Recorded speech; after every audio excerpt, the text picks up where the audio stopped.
మంచిర్యాల జిల్లాలో మావోయిస్టు దంపతులు లొంగిపోయారు.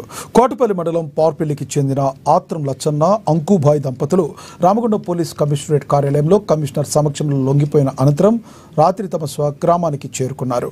గ్రామస్తులు, బంధువులు దంపతులను పూలదండలతో సత్కరించారు. డప్పు చప్పులతో ఎంతో గౌరవంగా మంగళహారతులతో స్వాగతం పలికారు. ఇద్దరికీ పాదపూజ చేసి తమ ఆత్మీయత చూపించారు.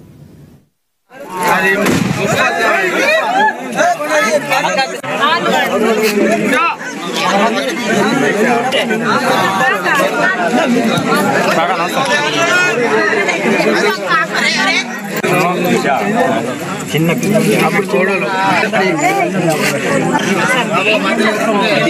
మహారాష్ట్ర